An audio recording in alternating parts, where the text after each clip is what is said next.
Are we ready? Huh? Hello, everyone. Thank you very much. Welcome and well Zooming, well Facebooking, well YouTubing. And thank you everyone for joining me and the Tibetan Buddhist Society of Canberra every Tuesday night on the school term. We are doing some teachings on Buddhist philosophy. This term we are studying the 5th chapter of the Bodhisattva's way of life that is concerned with the how to mind and guard your own mind. And so before we start the formal teaching, we do a short prayer to renew and reconnect our common friendship in the Dharma through the Triple Gem, which is wonderful cause that we know each other, that you have the commitment to yourself and to your life through Dharma, that we have liaised this connection, and therefore we are very much bonded in the huge lineage of the Buddha Dharma that has 2,600 years history, and this is mainly for how to practice kindness to each other, how to practice gentleness and non-violence, forgiveness and tolerance through mindfulness, through training of our minds. So that is really amazing kind of a universal medicine, mindful medicine. So to acknowledge the Buddha, the fully enlightened one, and his amazing, timeless wisdom teachings, and the galaxies of many Buddhas and Bodhisattvas, Arhats, many Panditas, Lotsawas, and great lineage masters, to pay homage to them. We do the refuge and we cultivate the right intention before the teachings for the benefit of all sentient beings to free from suffering and the causes. We are committed to practice the Triple Gem, the way of the Dharma, and a commitment to practice loving kindness, compassion, and then only we will find joy in everyday life. And then we will even have the ability to practice equanimity when we are with people who are not able to practice equanimity, who are resorting to all sorts of reactions and overreactions and drama and so on. We know exactly what's like to be there, because we have to be gentle with them, we have to be tolerant with them. We can't practice zero tolerance with them. We can't practice righteousness with them. We can't act as though we can't have people like him in our life and then act as though we are too good to be part of them. So don't ever do that. Then you have lost the plot. You have lost the Sangha. You have lost the refuge in the Triple Gem. So that's not Dharma. That's I don't know, very, very aggressive, definitely. So so to remind us to do all of that, we do the four refuge and four immeasurable 3 times each. So join your hands and reflect on the meanings. Oyenda Buddha Dhamma Sangha Aitere Pyete Laiteme Bhavache Agyendala Ashare Buddha Udruve Enda Buddha Dhamma Sangha Aitere Pyete Laiteme Bhavache Agyendala Ashare Buddha Udruve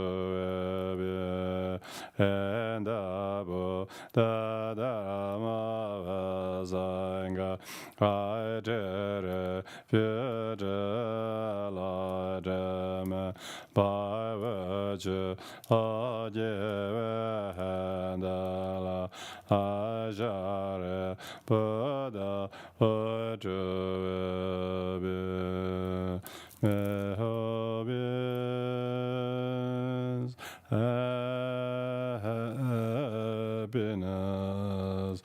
and the cause of happiness. May they be free from suffering, and the cause of suffering.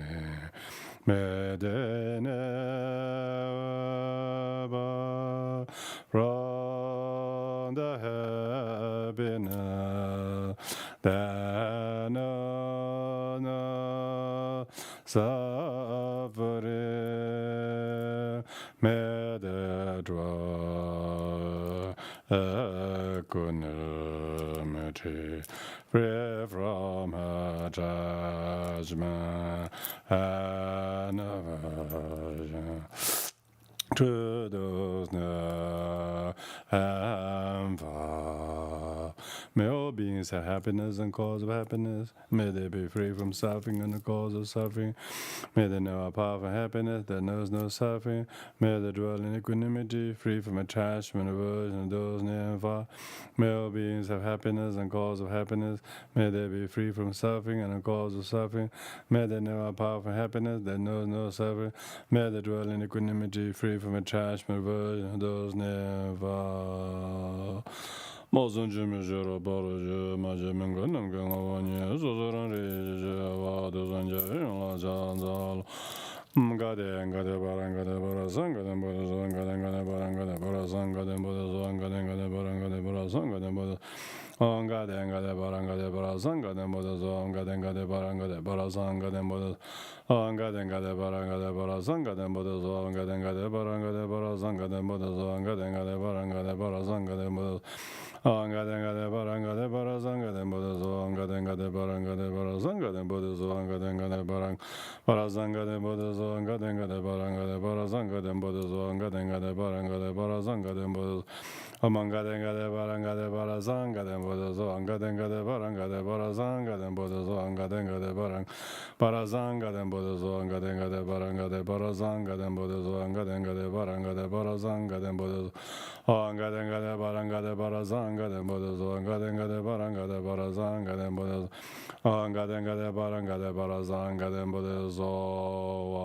Namo lama la janzo la zanjela janzo la jula janzo, kenela janzo yunjama jira. Jibara de Jimala Janzala Janama Janza to the Nevala than Daza getting Betsy to the Ribaji Chitangala by Jajin Jim Jira Jibara de Jimadazam Elas and Tsigadan Jiva to the Nevala than do the Janas of Jandoba. The Dagim Jimajera Jibara de Jimadazam Elas and Tsigadan Jiva to the Nevala and Dankodan Jiva Tambaji to Benjamin Jiva Chodam Jababa Conjas and the Guide and Betadanya the Jela and Operaji.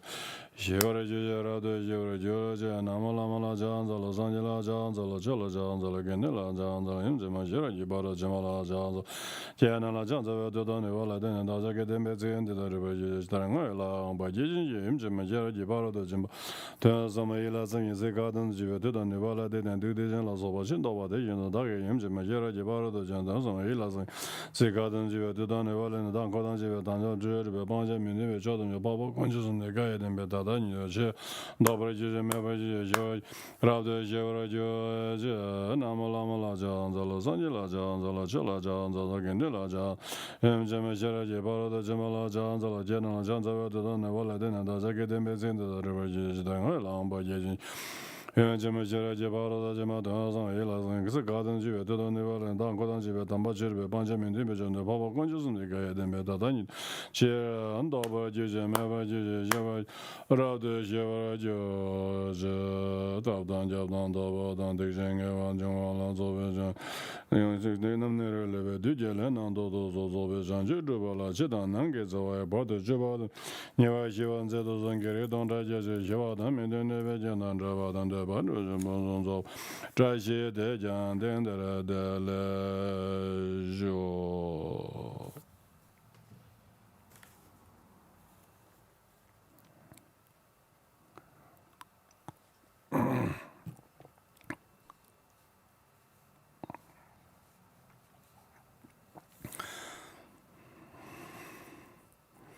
Thank you, everyone who are joining us and listening to these teachings.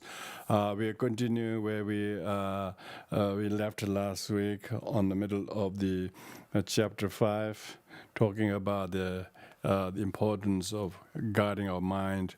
When we finished with the verse number 82, is talking about the importance of acting in a way that we should guard our mind. If you have faith, you should guard your faith.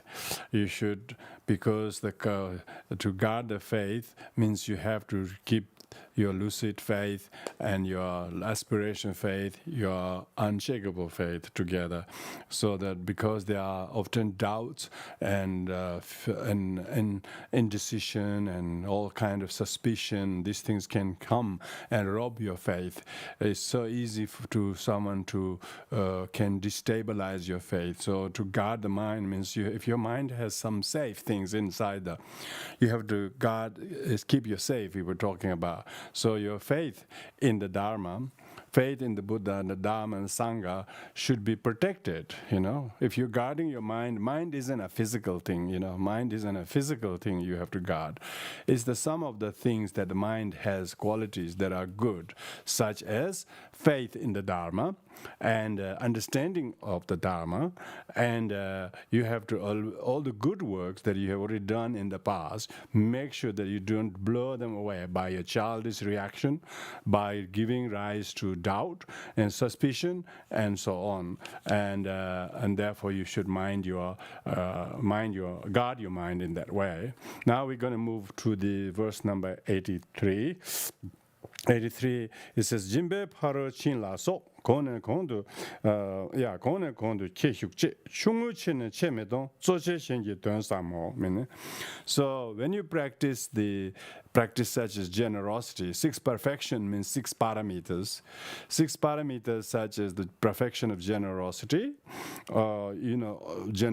perfection of giving, perfection of discipline, self-discipline, perfection of the tolerance, perfection of joyous effort, perfection of meditation, perfection of wisdom. So all of these 6 perfection, when you practice, you should practice them in sequence. Sequence meaning you should first train in the generosity practice. When you're guarding, see whether you're practicing generosity at all. First you have to practice generosity, and when you practice generosity, you also practice generosity, firstly giving material things, and then secondly giving what you call fearlessness, giving, which means emotional support to other people. So to give them support, moral support, give them moral support, so that they do not dwindle into great grief and sadness. This kind of a support, and then give them loving kindness, and the most importantly, giving them dharma. These are say, if you practice generosity, you have to practice generosity in this sequence. And likewise, when you practice discipline, there are 3 types of discipline. First is the prohibitive discipline, is you have to restrain from certain wrong things that are not proper actions of the body, speech, and mind. So that is firstly restraining from doing wrong things as a self-discipline. And if you were to talk about in relation to generosity, so because you have to practice generosity and discipline, so generosity that you practice, you should be integrated with the self-restraint. There are some things you don't give to people as material is inappropriate. Sometimes things to whom you give are inappropriate. The object is not appropriate. You can't give, say, materials that are dangerous to some people who are not mature enough to use, for instance. So you need to restrain the self-discipline, practices discipline, even if you practice generosity. So therefore, you need to harmoniously, progress from practicing generosity with self-discipline. And when it comes to practicing self-discipline, you practice first with the self-restraint. So that's the prohibitive self-discipline. Second is doing what is virtuous, doing what is wholesome to attract others into the Dharma, into the good. So you try to do good. First, try to restrain bad. Second is try to practice good. Third is you practice the benevolence discipline. Benevolent discipline, not because you avoid these or you do this good, avoid that as a good, but you have to do it for the benefit of others. So like that. Just I briefly mentioned on those two perfection of generosity, perfection of self-discipline. Each of these have several kinds. So you need to learn to practice them in sequence. Sequence meaning because growing in importance. When you practice generosity, it's even more important that this generosity practice is observe the self-discipline. And then when you practice self-discipline, even though you're a very disciplined person, it's even more important that you are patient. You might be very disciplined, but if you're very impatient with some people or some difficulties, then your discipline has not progressed, have not progressed. It has to progress in sequence and growing in importance. Even if you have discipline, you live by the book or something, but with regard to tolerance, you haven't got haven't got anything. So that here we should do the practice in sequence. Practice in sequence. First generosity, then self-discipline, and then patience. And then patience also is not kind of wearing thin, but more you practice patience, more delightful you become. So therefore, you are becoming very, very joyous. You're practicing hardships, but your delight is not diminishing. And your delightfulness and not diminishing due to very good stabilized concentration. See, concentration is growing more in importance after tolerance and so on.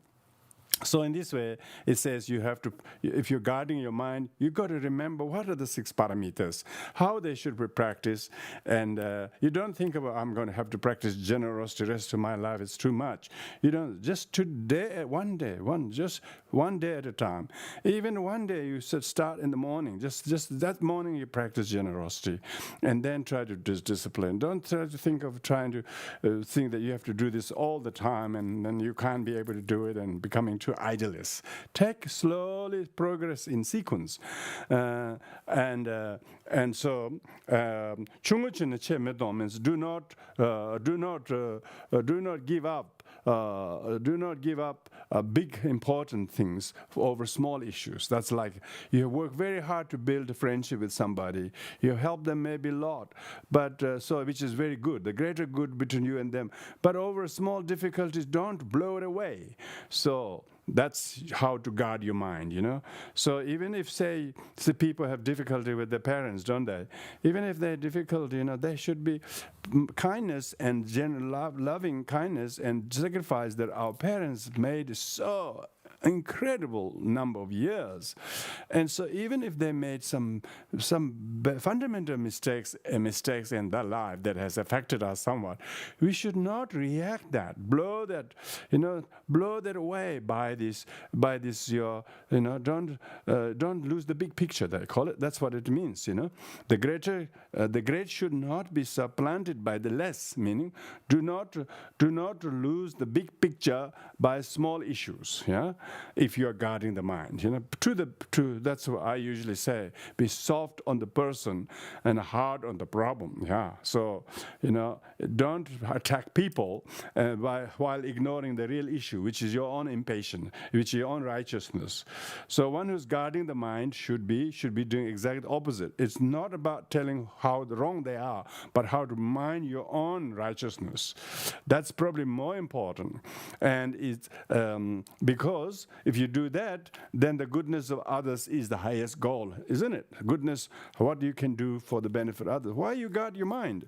Even the guarding the mind is so that you can be of use and benefit to other beings, not so that you become more wholesome and more pious and more worthy of respect than others. That's not the purpose. That should never be your intention. So even if you're practicing patience, even if you're practicing generosity, it's not so that you look good, better than them. It's not so that your generosity actually helps them or tolerance helps them. Not because you are tolerant and you're disciplined and therefore you become very arrogant with that. If you do that, then you are missing the point. So that's how you guard your mind. Guard your mind. So primarily think of the well-being of the other. And so if you have to wear some blames, you wear them. So because it will not harm other people. It will make yourself to be extraordinary opportunity to practice your tolerance. So your tolerance is maybe hard on you, but this tolerance is going to be great cause for inspiration to other people. If they don't see people like you practice tolerance, how can you teach them to practice tolerance? Yeah, so for the benefit of them, you practice tolerance. Maybe temporarily you have to undergo through some suffering. You have to forbear it. You have to voluntarily accept the blames. You have to use the hardships to cull or to remedy your pride. He says it. Suffering is a good remedy to cull your own pride and arrogance. So when you do that, it will be good for others. When you do that, of course, it will give them a breathing space. At the same time, the merit of you practicing patience will be witnessed by them. So they become used to see somebody actually practice patience. This is why this society says zero tolerance. Because why? They don't see anybody practice tolerance, so everybody promotes zero tolerance. If somebody sees some tolerant person, they feel completely discover faith, hope in humanity. See, that's the goodness of benefit for the benefit of others. So that's how you guard your mind. So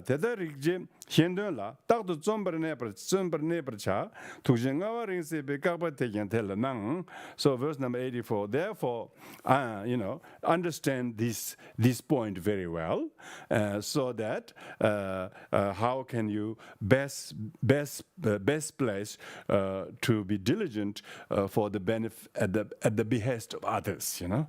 How can you be best useful for the others? It's very amazing when somebody is willingly able to do that. You feel so much love and respect and goodness of the person, and they feel really, really they discover hope in humanity because someone is really putting themselves completely at the disposal of somebody.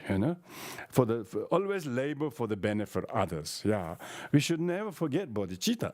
This is Bodhisattva's way of life. What is there to guard Bodhisattva's way of life? Bodhicitta is to guard. Bodhicitta is the intention. If we don't watch our intention, it's very easy for us to lose the intention and then get hijacked by righteousness and so on. Tukjengawa Ringsikpe means the enlightened one who endows great compassion. The master who have the great far-sightedness. Tukjengawa Ringsikpe, those who have great compassion, they can foresee the benefit of altruism.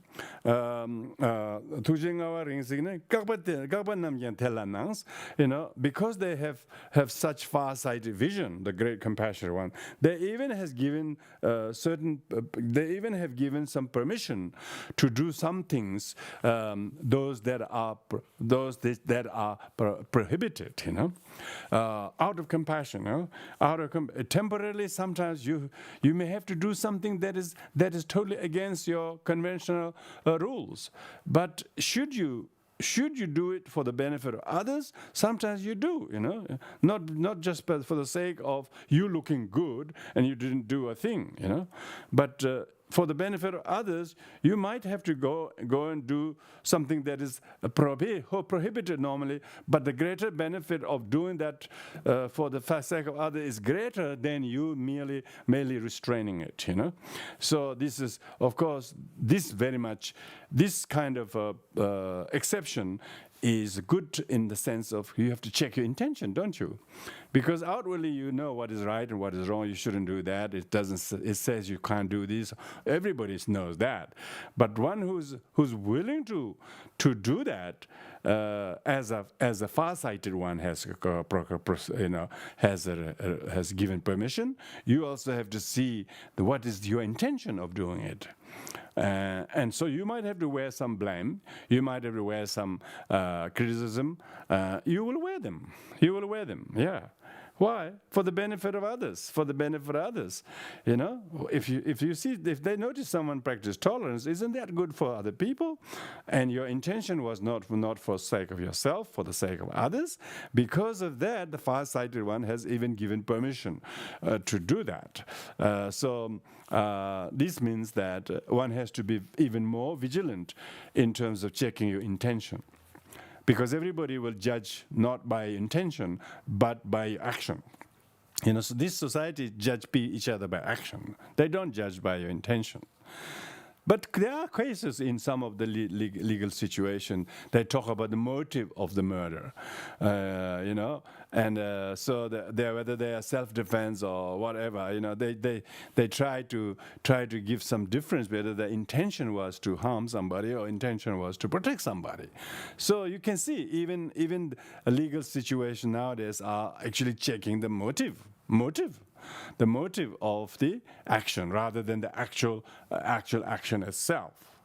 You know, I mean, there are a lot of wars being fought. There are huge bombs being dropped. You know, the intention, of course, at the time those people dropped it probably is to quell the enemy. But of course, they are trying to probably do something so that the war doesn't escalate. Yeah.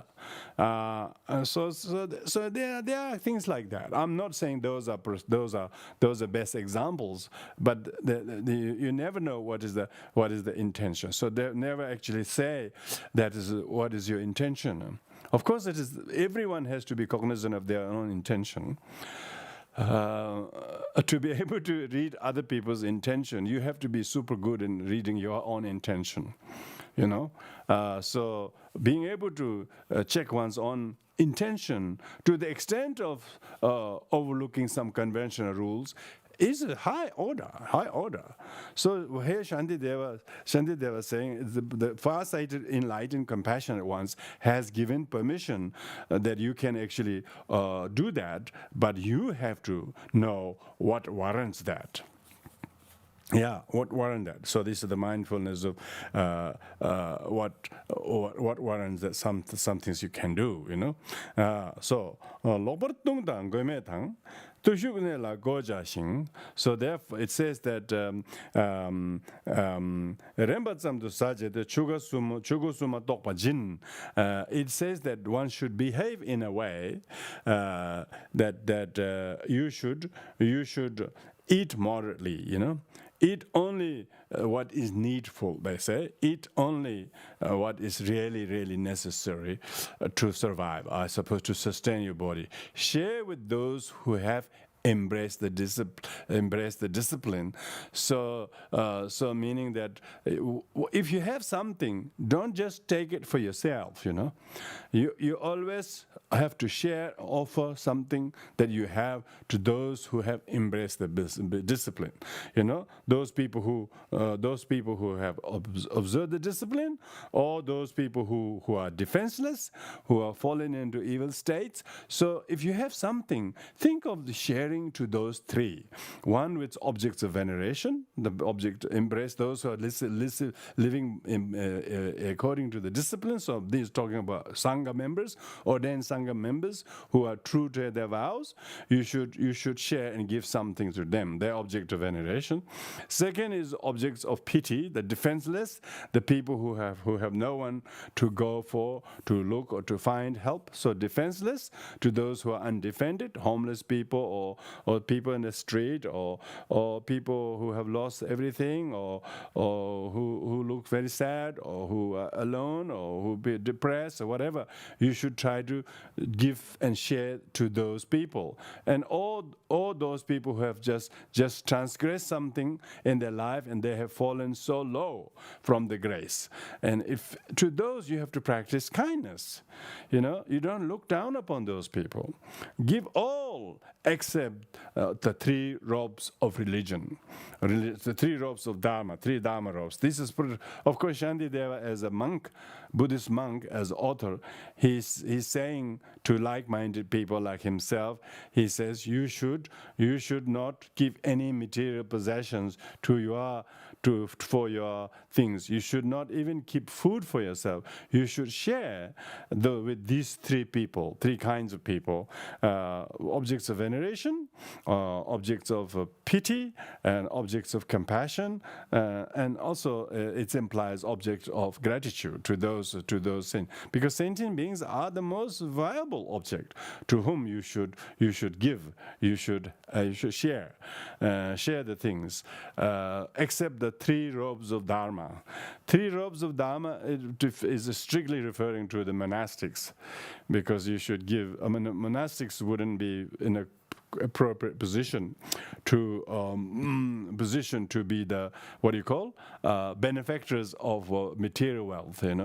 Maybe when everything is decadent, it happens like that. Monastics become very wealthy, and they can become sponsors or benefactors. But here Shantideva says a monastic should not keep anything for himself except his 3 robes, but otherwise share to those who really need, more than yourself, because they're undefended, they're fallen so low, and they're observing very strict discipline. They're really, really working hard. You should try to provide them. And that very much is a counsel how to practice guarding your mind. Because if you have bodhicitta, you will do that, isn't it? You have so much respect for the other sanghas.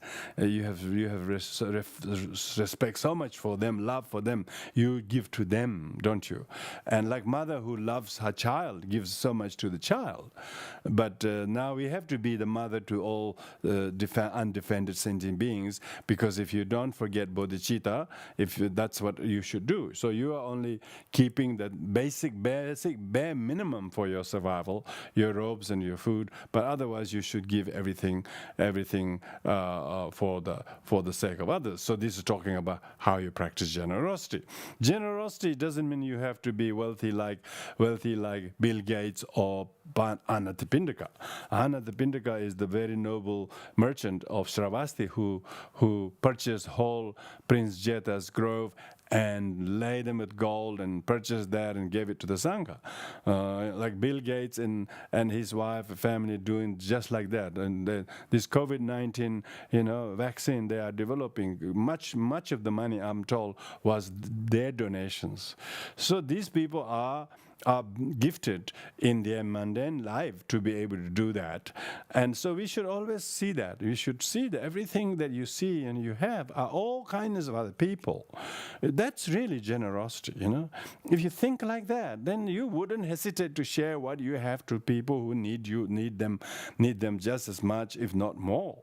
Then you wouldn't be saying it's mine, it's theirs, and that sort of thing. You will be able to offer these out of generosity, except your own bare minimum necessities, minimum necessities. 담배 chö는 쮸벨루 텐식 체도 너미자스. 담배 chö는 쮸벨루. This body, which is the vehicle to practice holy dharma. Now, this is very important, should not be harmed in trivial pursuits, You should be careful to look after this body. This body is very, very, very, very precious. If anything is precious in your life, it's because you'll have life. Your life means this body. This body that has senses intact, you have limbs, you have freedom, you have a sane mind, and so on. And you should not let this body to put into extreme hardships, extreme hardships in the name of asceticism or self-mortification.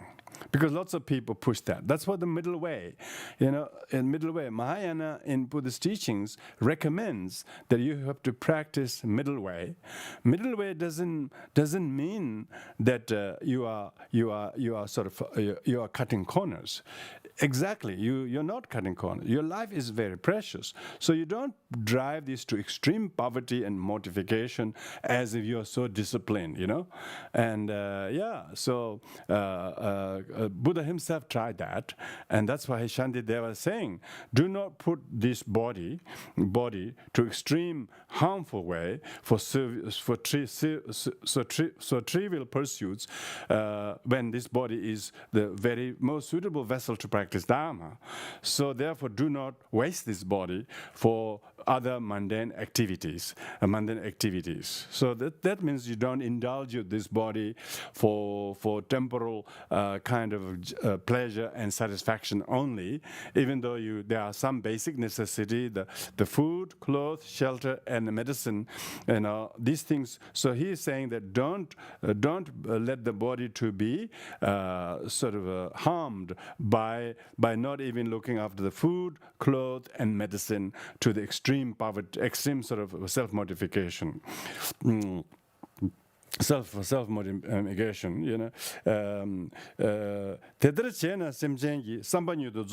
means if you act in this way, meaning if you look after this body and they become a good tool to benefit others, you will be able to swiftly fulfill the wishes of others. Because then if your body is able to do certain things, then you can actually give some certain small TLC services to other people and will make someone happy that they don't have a helper or someone who is everybody is very negative to somebody, but you show kindness to them, and you will greatly discover, let the person discover their humanity and hope, because you're able to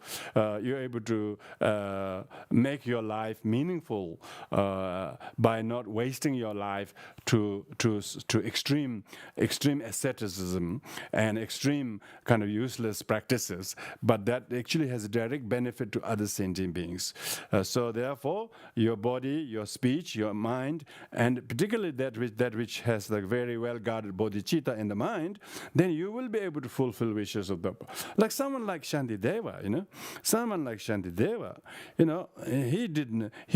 he put his life at great, he practiced with great discipline. He renounced his royal life, and because he doesn't want to sort of put his body in the harm's way by living as a king, but rather he dedicated to the life of a good Buddhist monastic monk, and he did live as a good Buddhist monastic monk. And all his writings and all his meditation has now become like engraved on the rocks. All his sayings are quoted by hundreds of thousands of practitioners. Some recite this daily, because he has completely fulfilled the wishes of even people like His Holiness Dalai Lama. Always speaks in great honor of Shantideva, because Shantideva did not waste his effort in the wrong way, but make sure it is dedicated for the benefit of other sentient beings, to promote bodhicitta. So it's talking about how to guard your mind, is you have to guard this life. Because if you don't have a life like this, your mind will not survive to practice Dharma. If you have a very less than adequate life, even as human life in some extreme places in this world, where there's no freedom, where there's no food, where there's no decent kind of education and so on, where basically they're hell on earth, But if you have a human body which is a really, and also have found the Dharma and have Sangha and have good mentality that lean to the Dharma, positivities of Dharma, not being very righteousness of Dharma, positive quality of Dharma, you will be able to benefit other sentient beings. So therefore, you should treat your life very, very meaningfully, and don't put it harm's way in the name of self-discipline or self-mortification or in the name of asceticism. This doesn't, however, discourage people who are yearning to practice asceticism in the caves and monastery, because when you go to the caves and monasteries, where they look fairly comfortable, nobody is starving themselves to death, you know. They're pretty. They stocked up all the tsampas and all the couple of the provision for the retreat is there. Even the cave is small, but it's quite protected from the elements and so on. You know, there were only few people like Milarepa or some amazing figures who was able to put their body in great harm's way, but never still lose their concentrations. Not everybody will be able to do that, you know. So that's why Shantideva is saying that don't let your body to be wasted away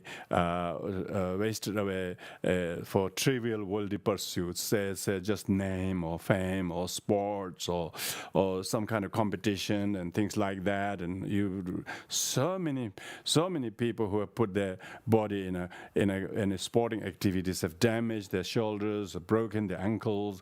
What did they get? They get a little trophy and a little piece of metal. Or what they get? Then they get depressed after that because they couldn't get it anymore.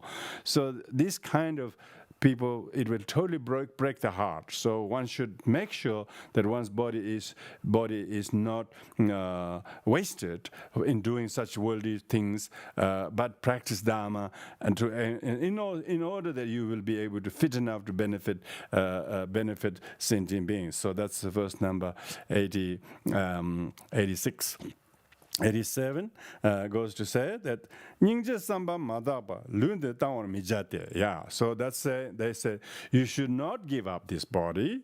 This means you should not give up this body when you do not have a pure compassion, or pure intention of compassion. So do not sort of think that you can give this body because the people like Mahasattva has fed his body to the hungry tiger.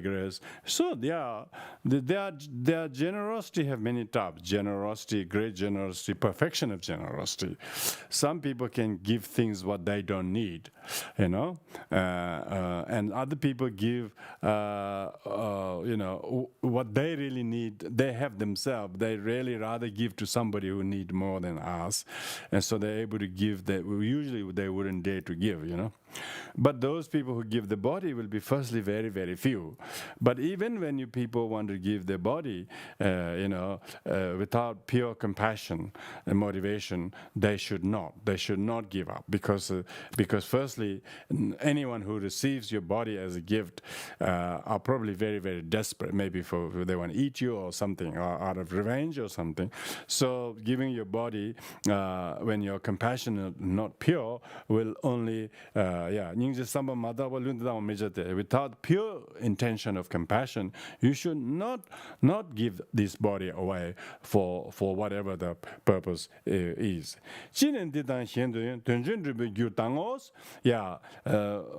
For whatever reason, if at all cost you need to give this body away, then of course, if you have to give it, this is I would imagine those amazing brave men and women and monks and nuns in Tibet who have self-immolation. Those self-immolation, they probably would have read this verse. He said, if because they did not resort to violence, they didn't kill anybody, for the sake of inspiring the fellow people, so that they do not lose their freedom to practice Dharma.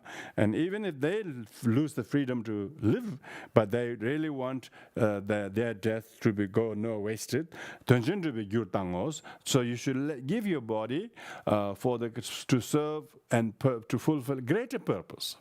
Now, I'm not saying that they have served greater purpose, but to think they didn't will be, of course, not not a respectful thing to do, and that's why society calls them heroes.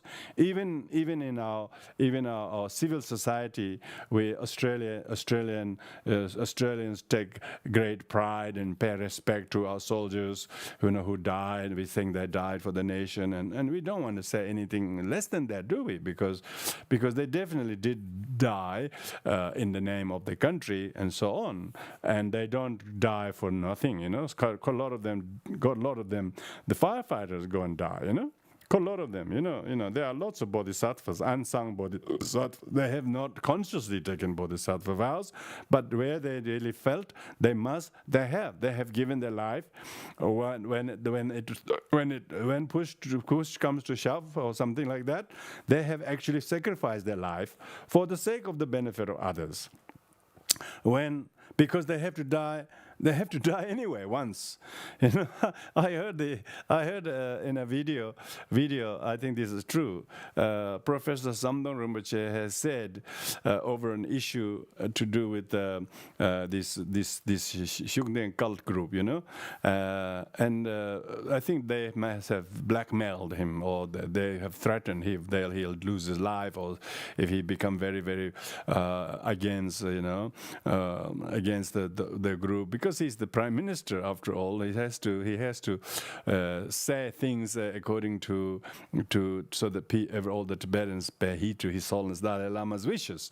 And then he said one day, some people told me I have to be careful about voicing my opposition to the Shugden cult, and they may kill me. He says, "What's the point? What's the problem? I have to die once anyway. So if I die for in protecting and expounding the wishes and noble wishes of His Holiness Dalai Lama, let me die." That's exactly. Because when I heard that, I was just saying, wow, that's you don't hear him saying things like that at all. But things like, he probably must remember statement like this of Shantideva: if there is a great purpose for a great cause for me to die, let me give my body for that. So bodhisattvas really basically means spiritual warriors. They have to be daring to do what others would not do.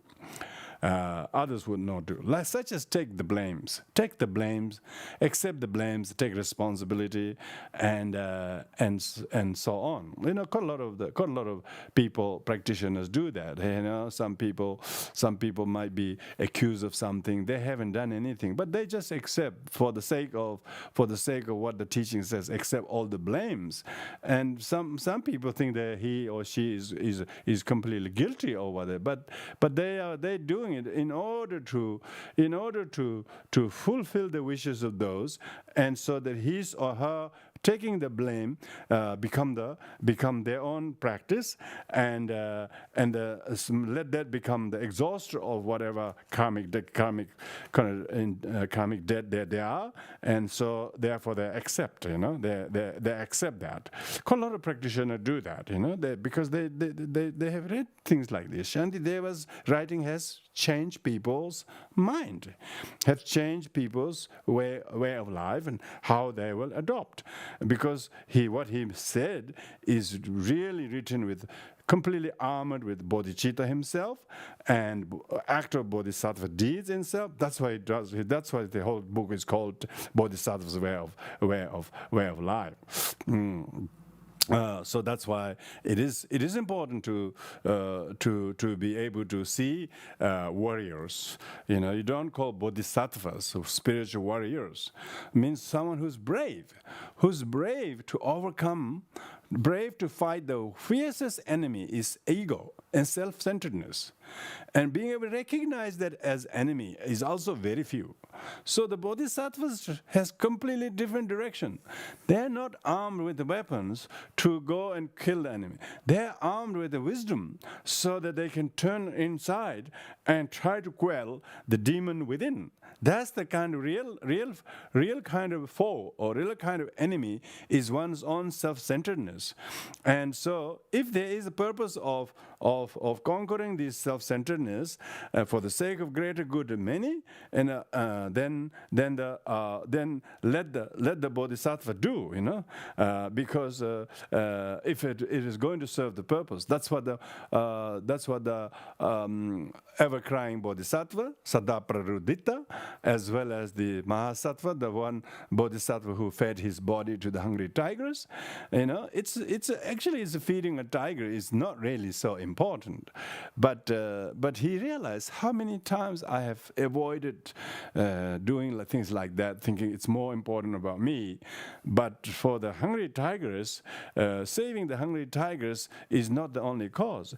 That actually saving the 5 cubs being mauled by their mother, and so on, was all averted by his great courageous Bodhisattva's act. A lot of Bodhisattvas accept blames, because it says in Lojong teaching, accept all the blames. It means the courageous one is equipped to take the blames.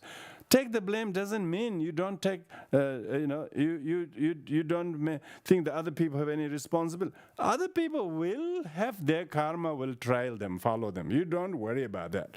But you, by virtue of your fitness to accept the blame, which is to take responsibility. So you, by taking share of your responsibility, it greatly uplifts, liberates the other person's negative karma. So out of good intention, you take the blame. Doesn't mean you are entirely responsible. Of course not. The teaching says everything is interdependent, originated. Who would be stubborn enough to think it's all my fault? Buddhism is smart enough not to make people think it's all my fault. That's only small iota of mind-only school people might think. It's all in your mind, they call it. And they have a radio show in ABC that it's all in your mind, I hope not, that's, if you think it's all your mind, you have only realized, half Buddhism, it's only the mind-only school said that. In the Prasangika Madhyamika school, everything is interdependently originated, everything is consequences of other consequences. So it's not just one thing, but there are multiple causes and conditions, and that is the what we call the people who follow the consequentialist school, because things are not just the mind. And the Bodhisattva who take on with the right intention for the benefit of others, of course, they have the bravery, they have the courage not to be intimidated by hardship they have to go. How many times they have lived and died for no use, good purposes. Why shouldn't I not die for a good purpose this time? That's exactly the Bodhisattvas have made prayers to do in that regard.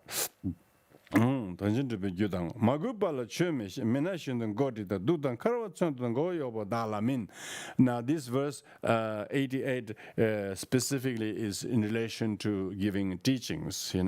You should not give Dharma to those who lack respect. So it says, do not teach Dharma to those who do not respect you or respect the Dharma who have. So that means Buddhism can never be a missionary, because firstly, people should be seeking Dharma, and that's why His Holiness Dharma wisely says, do not promote Buddhism to convert other people from Christianity or whatever into Buddhism. That's never is the intention. But people have a great calling from their own heart if they wish to embrace Buddhism.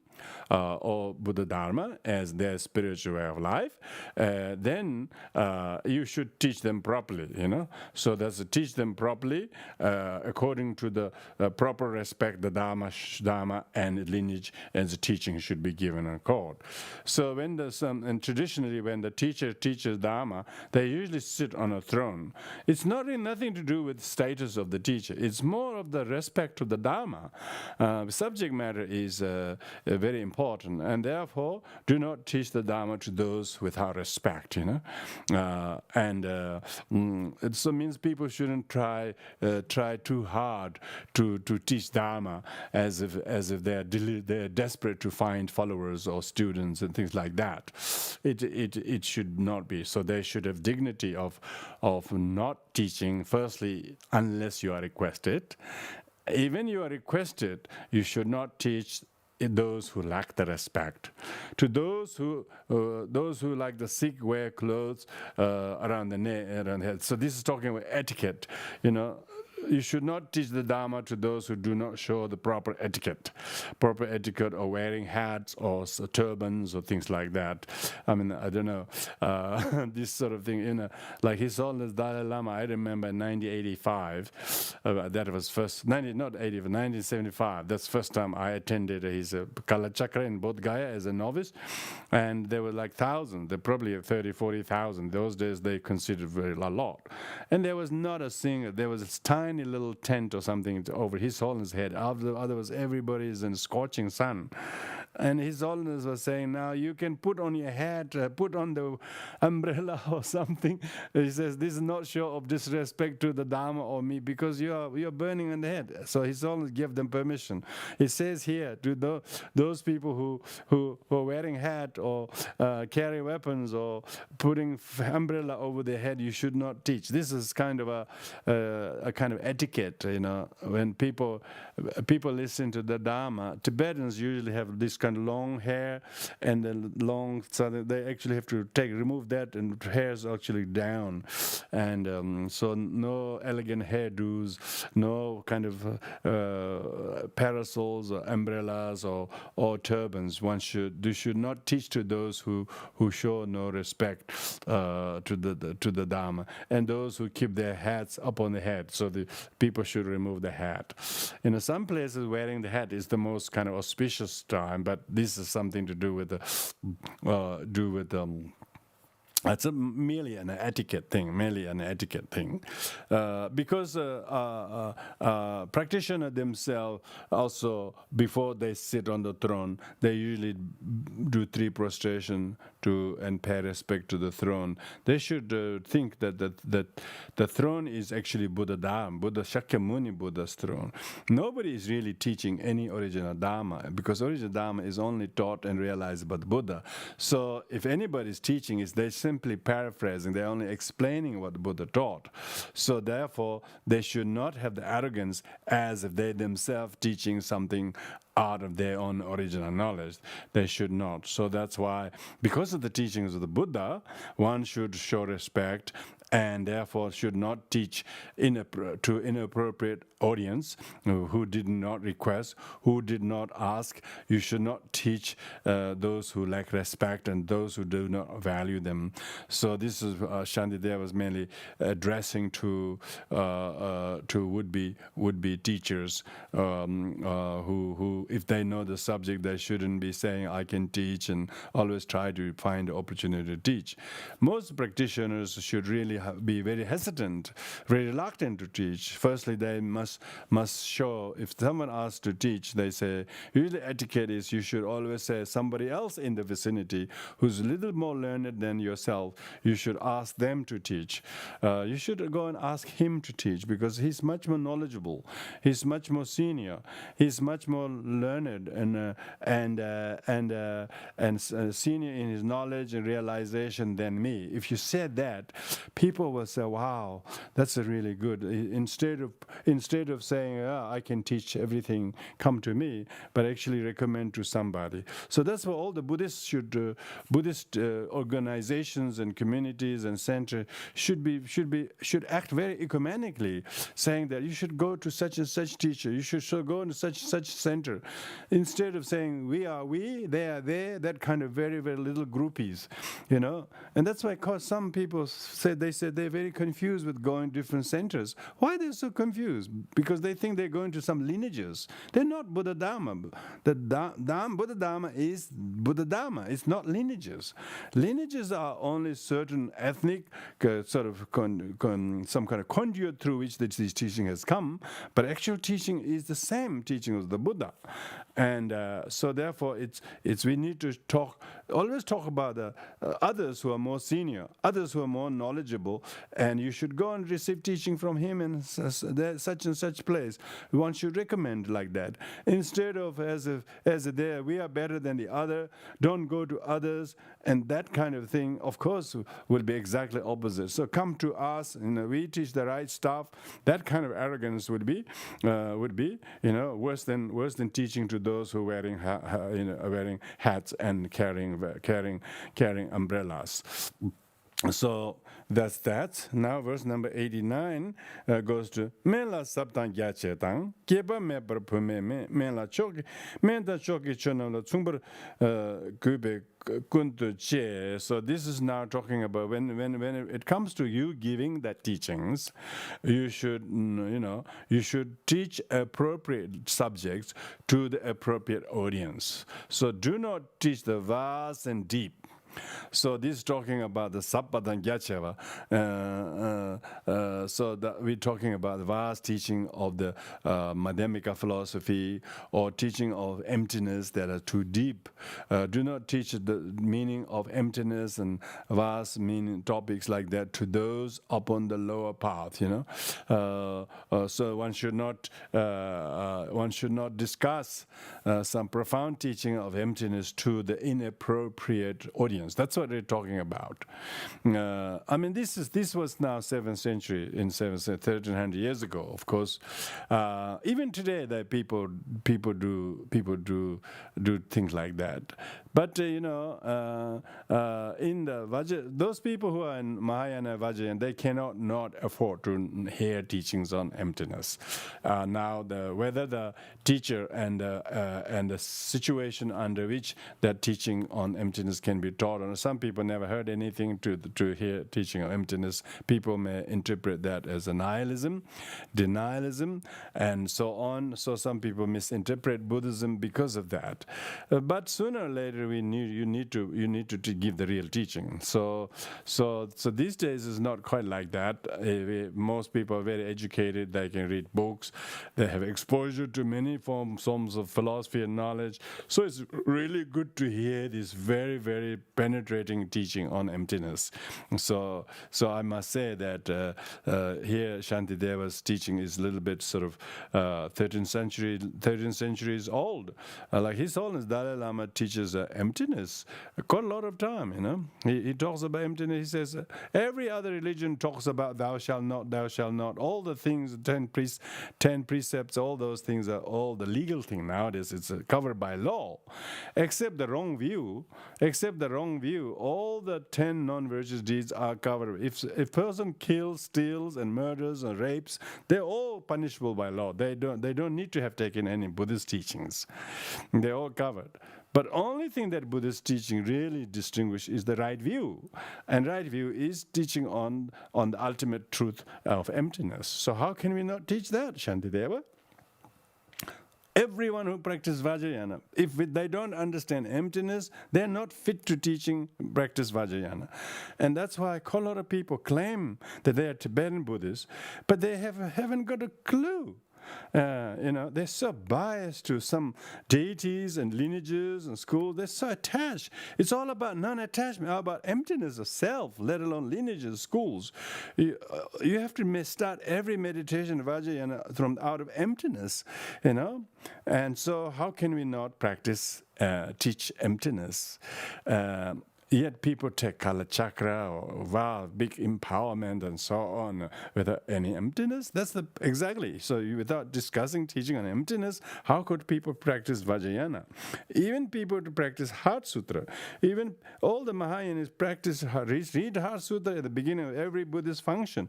But majority don't know anything about it. Why? Because maybe they have been discouraged to not teach on the meaning of emptiness. Yeah, read the Heart Sutra, engrave them on rocks, print them in gold, but don't talk about it. Maybe sounds like a protectionism. They don't want anybody to know but themselves, few of them. Now we live in a completely literate society. Maybe in illiterate in 7th century, that's quite a different. Maybe even 11th century different. But now we are in 21st century. Everybody literate. People are reading books every weekend, 3-4 days. People are reading books, and a lot of them are not. There's nothing useful. But if they read a decent book on teaching on emptiness, it will be good for their mind. So it will be, because people are so literate, people are so well read, they might as well read something really penetratively insightful and useful. Useful, isn't it? So why not talk about emptiness? Because emptiness is not about nihilism.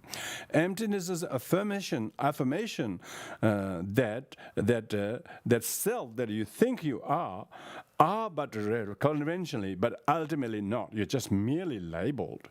If you don't teach them, people still are preserving this so-called ego. And the ego is the grasping to the I and mind is the root cause of suffering. How can we teach the second noble truth? True origin of suffering is this self-grasping. And how can we teach people to not suffer without teaching the true origin of suffering? True origin of suffering is not samsara, not wealth, not people, but grasping to the self. Grasping to the self. So we can't teach half-heartedly the true origin of suffering is samsara and renounce samsara, True origin of suffering is a material wealth. Renounce that. That's not true origin. True origin of suffering is not samsara. True origin of samsara suffering is not attachment. True origin of suffering is grasping to the self. That's the second noble truth. Some people think when Buddha gave the first sermon of Four Noble Truths in Sarnath, they think he never taught emptiness there. Come on, give me a break, How can people don't understand Four Noble Truths? Four Noble Truths is not some kind of elementary teaching for the school kids. It actually is the framework of the entire Buddhism, the Buddha Dharma. You cannot teach second noble truth unless you teach the true origin of suffering. Because the true origin of suffering, true origin of suffering is karma and affliction. We call, the true origin of suffering of action, true origin of suffering with affliction. So affliction, when we have the gross affliction and ignorance of the gross affliction. So ignorance of the gross affliction is the ignorance, is grasping to self. And how can we not teach that, Shantideva? I must differ here. Of course, you don't offhandedly discuss emptiness, but to most literate people who are learned enough, who are well read enough to come to Buddha Dharma, you got to teach them emptiness. I have realized that too, Of course, when everybody takes a little empowerment here and there, they want to do the mantra, they want to practice theistic religion. Is it? They think they're theistic. They think they're praying to Tara so that all their wishes will be fulfilled, all their fears will be allayed by external goddess, pretty goddess. Come on, give me a break. That's not Buddhism. That's another theism. Because India is such a monotheistic culture, Buddha, Kriya and Charya Yoga Tantra was taught simply as a skillful means to lure the Indians who just doesn't cope very well without a deity to worship too. And Vajrayana Buddhism simply used the form, emptiness as a form, as a deity goddess, but whole deity yoga is emptiness yoga. You can see why Jeffrey Hopkins, when he did his PhD, he wrote a thesis called Emptiness Yoga. Yeah, it is emptiness yoga, But people couldn't meditate on emptiness. So therefore, the emptiness as a sound, emptiness as a syllable, emptiness as a hand symbol, and then emptiness as a deity. And that's how slowly developed, So how can we not discuss deep and vast and talk about deity yoga and sadhanas and mantras? This is no, you can't put the cart before the horse. Yeah. So for people to practice Vajrayana Buddhism, those people who practice Vajrayana don't understand emptiness, and they also misunderstanding Guru Yoga because they don't understand emptiness. They don't realize the Guru Yoga is an emptiness yoga. in the form of the guru, which is not the guru but the deity. And they think the guru should be like the Buddha. The guru is just another person, but you have to empty the guru. Let alone try to expect all kind of unrealistic things. You should empty the guru from the person, and then you have a deity. But if you worship the person, deluded person, as a Buddha, of course you will get a deluded person's problems, because we have no understanding of emptiness. That's the exact problem. So that's why without understanding emptiness, it's everybody's blind. Even you have a fit lung and liver and hands and legs you have, but without understanding emptiness, how could we? So Buddhism has to excel its teachings of emptiness in a very skillful way, selflessly. Like His Holiness Dalai Lama's conduct is exactly the Bodhisattva. He sits with all those scientists as they got a lot to teach. They got very little to teach, I'll tell you.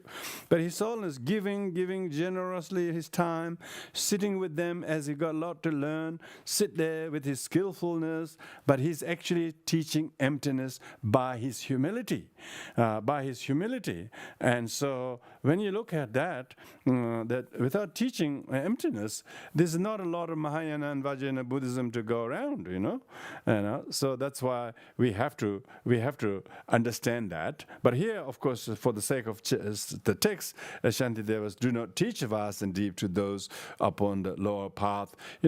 People who may never understand, who may misinterpret that as a nihilism. Of course, you don't want to teach them. Nor as a monk to women unescorted. So this is mainly Shantideva as a monk, and it's one of the Buddhist strict Vinaya monks, Vinaya vows, that a monk should not teach alone to a woman without the company of others. So this is not just Shantideva saying, but it's one of the Vinaya rules. A monk should not be alone with a woman in the same room with other people. So because they're very delicate, remember that. They're very delicate. Got a lot of the teachers and people stay a monk because they're always surrounded by other people, maybe. Always surrounded by other people. That's what it suggests, doesn't it?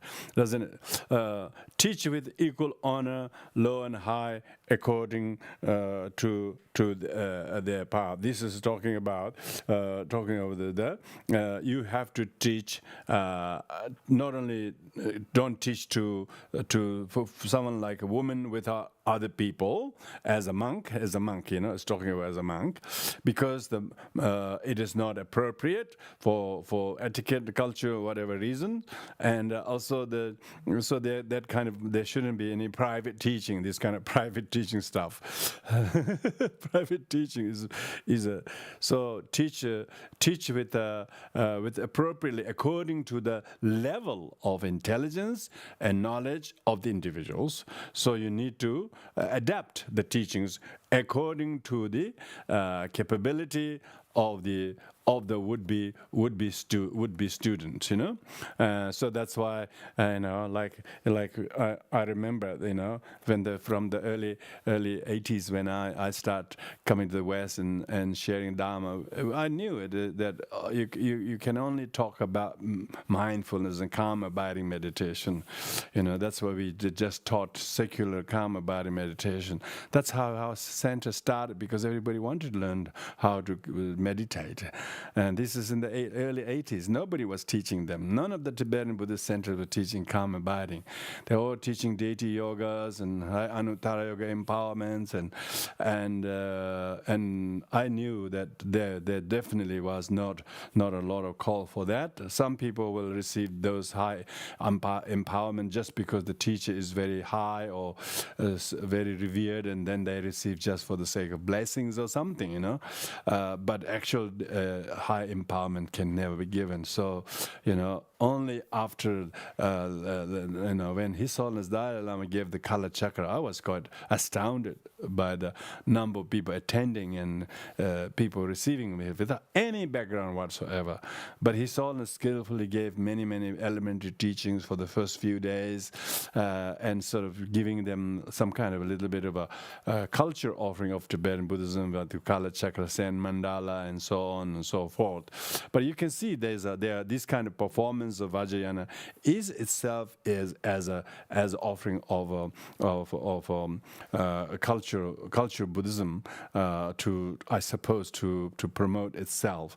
So there was those. But even as recently as this last year, we've been always doing teaching karma binding. We never talk about a lot of insight or emptiness and so on. Only this year during the pandemic, I started teaching this insight and clear light meditation, because there's an ample number of people who have done some study of Buddhism and reading and study, and so it's good to promote that. And we have to be very skillful, careful. I suppose I'm not saying I'm skillful, but definitely.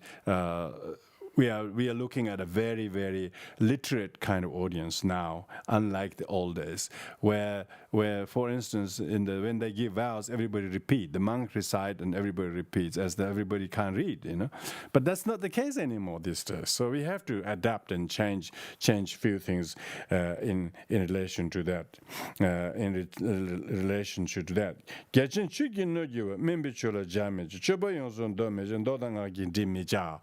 This verse number 90, those suited to the teaching vast and deep should not be introduced to the lesser paths. So that it says that some people are very gifted. For instance, they will straight away understand the meaning of emptiness and impermanence, and so you don't have to go through the tedious task of introducing the very basics of renunciation and so on, emphasizing always a renunciation model to which is the path of the Theravadas. It doesn't mean the Theravada teaching is lesser, but some people's faculty of intelligence is so sharp, and they can understand emptiness without misinterpreting it. They don't if they like quite a lot of people misunderstand guru devotion, for instance. They think it's a person. They think it's actually worshipping person. They don't realize guru means emptiness. It's all about mind. It's a guru is your mind. They're trying to make you see your mind, and they think that it's all about a cult of worshipping a person, and then they actually take it literally, and then they burn their fingers because they were worshipping deluded person as a Buddha, which is wrong. They should see the emptiness of the deluded person in the first place, let alone a perfect person in the deluded person.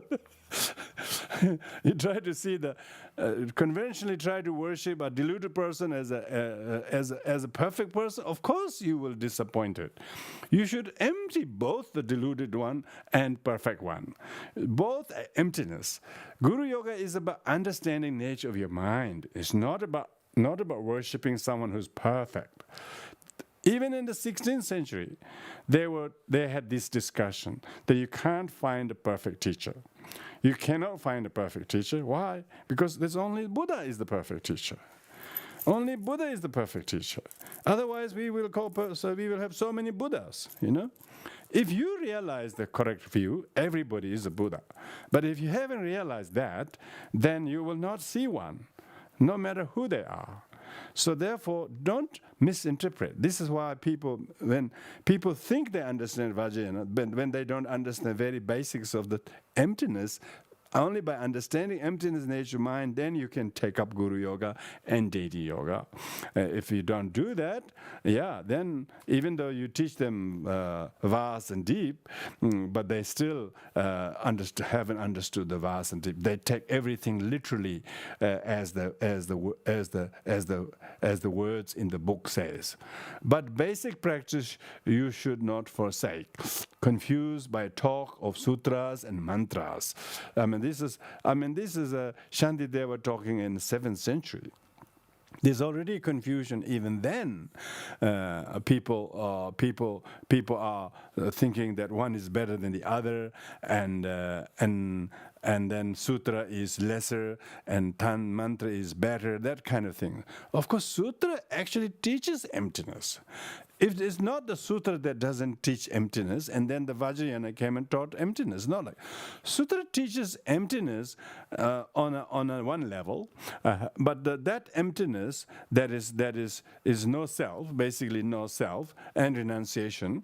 That kind of idea of no self becomes somewhat danger of a pitfall of nihilism.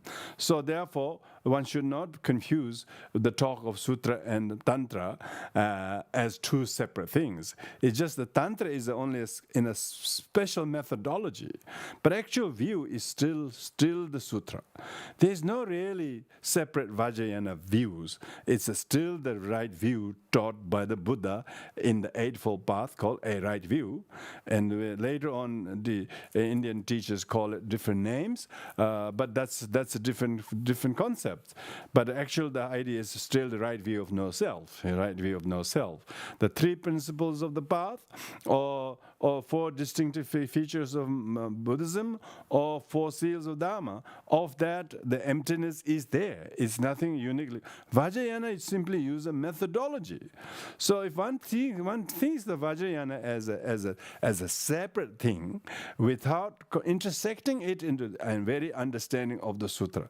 So the outward behavior, outward form of the practitioner should be according to the sutra. They said the intention of the individual should be Mahayana, but the secret practice should be Vajrayana.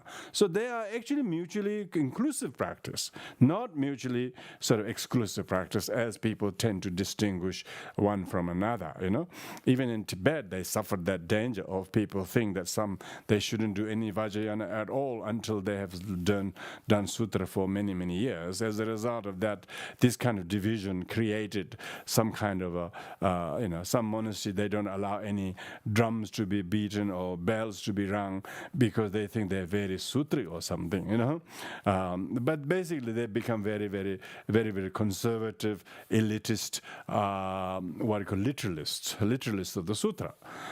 But sutra also is very eloquent about teaching of emptiness. All the Samadhi Raja Sutra in the Mahayana Sutra talks everything is a dream, everything is an illusion. So it's not as the emptiness is something uniquely Vajrayana teaching. Vajrayana simply uses the teaching of emptiness, accelerate in the form of emptiness as a form. And that's why the Heart Sutras, form is emptiness, emptiness is a form. Form is not other than emptiness, emptiness not other than form. All these fourfold emptinesses that you can use with not only the 5 aggregates, with each of the 6 sense organs, 6 sense objects, 6 sense consciousness, as well as all 18 constituents, all the 12 links of interdependent origination, all the paths, all the 4 noble truth and the wisdom, and so on. When you look at through that, then it will see, okay, if it's emptiness, you cannot see emptiness. So to make the emptiness visible, the deities and guru are therefore emptiness made visible. Form is emptiness, they say. Emptiness is form. Yeah, emptiness is form. That's why all the things that appears to us are emptiness, but they've been imputed as books or whatever they are conventionally given identity to. So the identitylessness is actually conventional one. The book is identity of book is conventionalized by having many single pages put together. Bound is called book. Otherwise, there is no book there. So it's emptiness of the book. Emptiness of the book in the very, very form of the book. The form is empty of actual book. The form is aggregation of pages. Aggregation of pages bound together is called book, but actually there is no book in the cover, no book in the pages, no book in any of them. It's all the composite of the pages bound together is called book. So therefore, how could we understand that form is emptiness, emptiness form, if we just talk like that? In Vajrayana, the very emptiness of all things is made visible by deity yoga, by guru yoga. And then the guru yoga is more like the local agent of the deity. It's not the real deity itself. Real deity is the emptiness. So emptiness is the deity. But because people can't relate to emptiness in the fear of nihilism, therefore deities with Buddhas with eyes and ears and nose and hands and holding different things has given a manifestation, physical form manifestation of the emptiness. And that's why there is no way that without understanding emptiness, Vajrayana practitioner can progress, let alone understand Guru Yoga, let alone understand the nature of their own mind. So when people literally take Guru Yoga as a worshipping a person who they want to be kind of immaculately without any karma and affliction, you wouldn't find it at all. You wouldn't find it at all. Not only you wouldn't find it, because they all are individuals like you and me who have karma and affliction, put on a robe, put on a hat, and have given certain titles. They are all practicing on the path of accumulation. His Holiness Dalai Lama says, with great modesty, he said he hopes to realize path of preparation in this life. What does that say? That doesn't humble you. It does humble me, because His Holiness, is in Avalokiteshvara form. His activities and his qualities are immaculate. But he never says, I'm perfect. He says, my body is made out of suffering, truth of suffering. So why you want me to judge my truth of suffering body to another truth of suffering for the sake of blessing? He says, when I have headache, I have to take aspirin. So this tells that it is for our purpose to view the Guru as the Buddha, as a pure, but and so for His Holiness' own His sake, he also have to do that with his Guru. But it's a training of our own mind. It's not about how perfect the person is and should be or shouldn't be. That kind of perfectionist is completely against emptiness. It's empty of perfect Buddha, empty of perfect person, let alone the Buddha. Even the Buddha cannot be seen, did they say not? Conversation between Maitreya and Manjushri says, would the enlightened one see another Buddha? Perhaps not, they said. Ultimately there is no Buddha to be seen. So to talk about the emptiness, it is in order to facilitate the understanding of emptiness, Vajrayana is a methodology. Vajrayana is not higher than anything. It's only it's a methodology is a little esoteric, and therefore we think is high. And the way how it is protected and guarded and so on has kind of a mysterious way to look alike as it is high. But otherwise, people in Theravada countries like in Sri Lanka, Vajrayana spread in those countries. They are discovering Tara statues from 2nd century nowadays in modern excavations. So Vajrayana did spread in those places. Over 2,600 years, a lot can happen. And people don't remember. People have very short memory, and so Vajrayana was very widespread. But it is nowadays, because of the segregation of Mahayana, Theravada, Vajrayana, they think the Vajrayana is higher, and but actually the teaching of emptiness is the very essence of all the past Buddhas, all the future Buddhas, all the present Buddhas. They all become enlightened by realizing emptiness and ultimate bodhicitta. But it doesn't say Vajrayana. Vajrayana is only methodology, how to realize the emptiness. So therefore, the only methodology we can say it's swifter or quicker or faster. We can say that, but that does not mean that you can get away doing deity yogas without understanding emptiness. So that's why we need to understand the vast and deep meaning. Most people will be suited to understand if they knew the psychology of emptiness in the Vajrayana Buddhist philosophy, and then they will understand Mahayana and Theravada teachings much holistically, and then understand the view is the high view is the most important one. The right view is the most important one. That's why it is on the top first one on the Eightfold Path is the right view. It may not be realized for a while, but we cannot keep it discussing until last. That would be too late. So your verse number 91, which we're going to finish with, it's talking about the mindfulness of the practitioner. This is more like a kind of hygienic kind of advice. Your spittle and your toothbrushes, when thrown away, should be concealed. Of course, we shouldn't do that. We are much better than that. Shantideva's time, we have bins every room. We have places where you can throw all the litter everywhere. So that's not a real problem. And it is wrong to foul with urine public thoroughfares and water springs. So of course, talking about urinating on the streets and those things like that. Of course, in India, those things happen. Even these days, not because they want to, but because they don't have enough toilets. You wouldn't believe the toilet situation in India. That's because it's so densely populated, so poor in sanitation and that, and so. But when you go to the Tibetan monasteries, they're very, very clean. They're very, very clean. They definitely have heated to this. Even in Tibet, the toilets are very well made. The very big drops, but there's no smell, no foul because it's so high and so on. So mindfully guarding your surroundings free of litter and dirtiness and throwing rubbish. Of course, it is a practice of mindfulness. How one should not be careless in throwing things. And that dirties the park, road, or streets, or houses, or monasteries, or common areas, or whatever.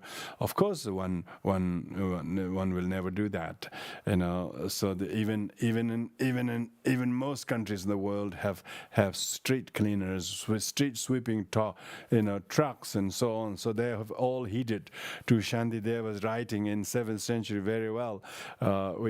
They're talking about in Canberra there is a strike of the garbage collectors this week. They talk about so some of us, we don't have to put it out for a 1 week. That will be fine because our bin is not even half full, even when they do collect. So we don't worry because we have such a good system of taking care of the litter and garbage, things like that. And that's exactly, the world has worked very hard, and so they have definitely heeded to Shantideva.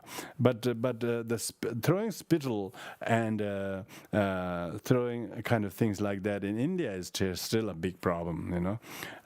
Still a big problem. Like people eat all those betel nuts and make the very red stuff in the mouth, and then they spit everywhere, and it looks very awful. Just particularly in this time of the situation where there's pandemic, people have to cover their mouth even when they cough, let alone throwing spittle everywhere as they feel like. So this is a good place to stop tonight. Thank you, everybody, joining us. Any questions here? If there is one, everybody, hello. Everybody's watching here. Thank you. Thank you, everybody. Nice to see you on the virtual platform, talking about how can we best guard our mind. So thank you for everybody joining. We will do the conclusion here. Dedication and merits, everybody. May you all be able to not hesitate meditating on emptiness, but look more deeply into it, because this teaching is 13 centuries ago, but we cannot afford not to discuss and show interest in the teaching of emptiness. And no matter how hard and difficult it seems that teachings go over your head, you should listen, particularly those given by His Holiness Dalai Lama. He often gives teaching on Nagarjuna or Chandakirti, or whether it's praise to interdependent origination, whether it's talking about the Heart Sutra, whatever. You should listen to those teachings by His Holiness on emptiness. Even it's not theoretically, but just listening to his holy voice, it'll bless you. So you should all listen to this teaching on emptiness, as well as anybody who's giving teaching. Because of unfamiliarity, we might find a bit too much. Once you hear it regularly, then slowly you will acquire the, I would say, the vocabulary and concepts and ideas, and why the emptiness is the highest bodhicitta. Otherwise your bodhicitta is a very, very super anxiety. You will all die of anxiety. I'll tell you that, if you don't understand emptiness. So if you have understand emptiness, that is ultimate bodhicitta. How can you not have ultimate bodhicitta and just struggle with only relative bodhicitta? Most people, relative bodhicitta they already have.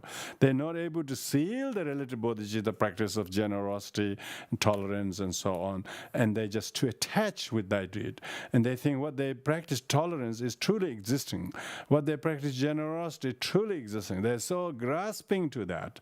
So I liken this, people practice relative bodhicitta so much. They give, and then until first they give, and then later they don't say they gave. They say people took. They don't say I gave happily. They say people took, as if they stole. That's because they lack ultimate bodhicitta. They have this feeling of either they are the one who gave, others who took. This kind of dualism problem comes. This kind of feeling that you are betrayed by some other people is because you don't realize emptiness. Otherwise, no matter how much you gave your children or your husband or wife, you gave, and maybe they made a wrong turn, and you still can meditate on the emptiness of that, because you think what you did is this, what they did is that. You don't see any mutual inclusivity. You don't see how everything is really interconnected, therefore empty of independently, unitarily, inherently existing thing that is either the person or the action, or for that matter, a wrongdoing. They don't exist. None. There is no ignorance. There's no ignorance, no exhaustion of ignorance. That's what Heart Sutra says. Because people don't understand, people don't have eyes, that's why they have all the problem. That's why they fall in the ditch, they collapse here, because they're blind. If they understand emptiness, then they will not be so frail. That's why ultimate bodhicitta cannot be received in teachings, cannot be received in vows or ceremony. Only by yourself study, listen, and then think along those lines, and then you will meditate, and then slowly it will acquire in you. You will acquire it. You will acquire a kind of a propensity of meditating everything with emptiness, and how liberating it is, how freer, how much it releases you from bondage of poor me and all the good I might did, what I did, that kind of attachment. You don't suffer from that self-importance or grasping to what you did or what other people didn't do, because you don't understand emptiness. If you understand emptiness, you don't have the true origin of suffering. Not at the same degree anyway, true origin of suffering. And then if you don't want suffering, just learn emptiness. Because if you don't understand emptiness, you will know exactly you will only have sufferings. It's due to ignorance we suffer, not because of we have bad partners or bad upbringing or bad friends or like that. Because we don't understand the right view, we suffer these terrible consequences. So that's why in the monastic situation they study many years in order that people become well versed in these texts, and hopefully they also meditate, and then they realize, then only they can understand and benefit other people. That's why the world needs the most exhilarating teachings of perfectional wisdom. So we need to look at how best we can approach our practice of sadhana and mantra, deity yoga practices. And it's not so much to benefit me type of thing, but how to let ourselves to be untied by another rope. We are complaining we are tied by a black rope, and then we are wrapping it with another white rope. What's the point?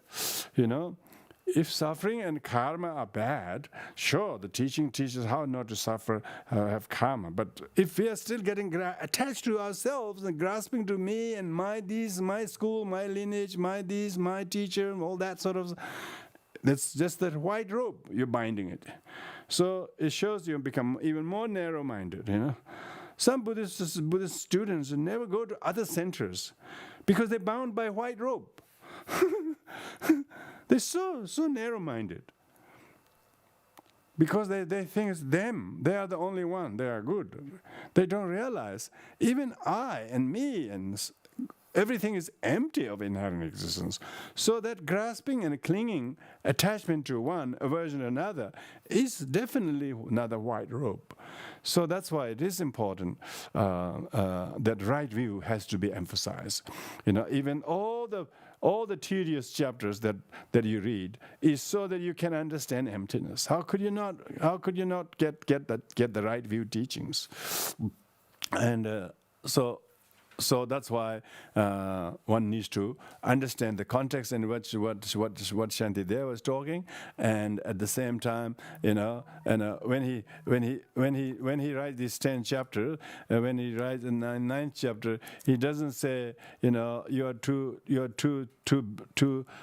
dull faculty person to read this chapter, don't read this. He doesn't say that. He expects people to be able to read and listen teaching on the 9th chapter if people have read the first 8, Otherwise he wouldn't write that. If people study, usually they teach the Bodhisattva way of life in the monastic colleges in the second year, all 10 chapters.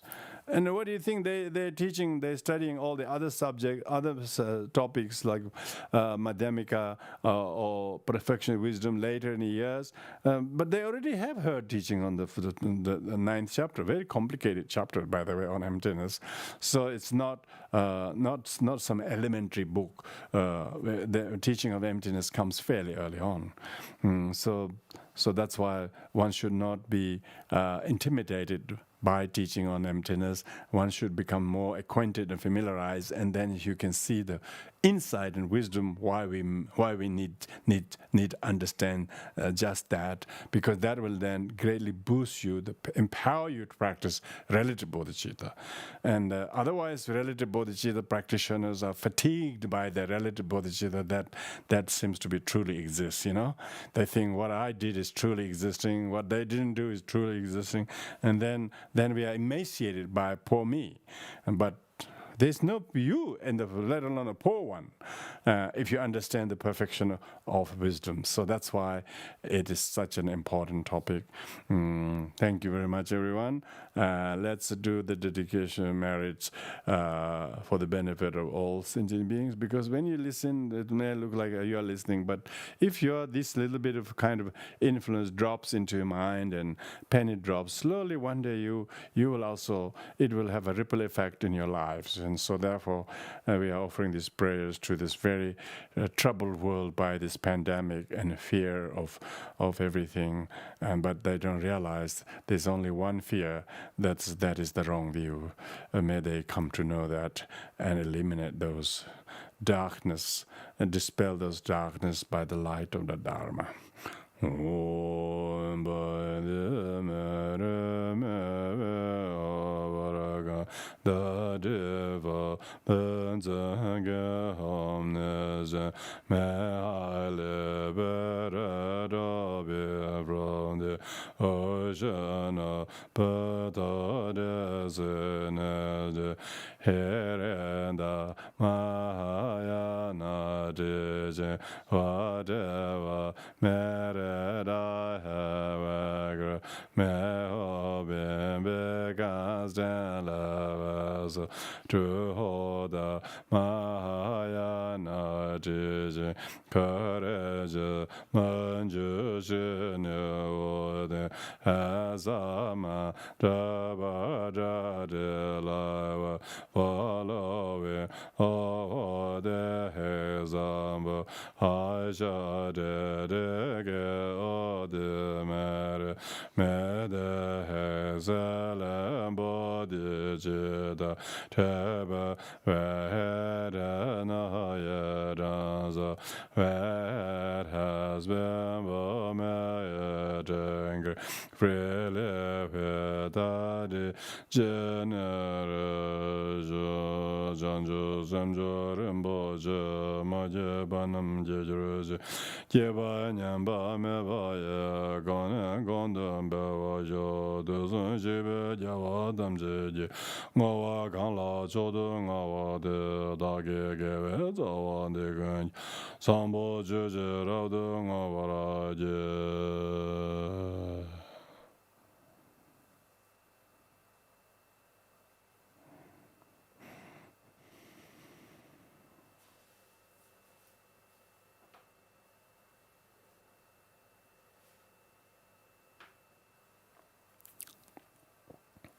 Thank you, everyone.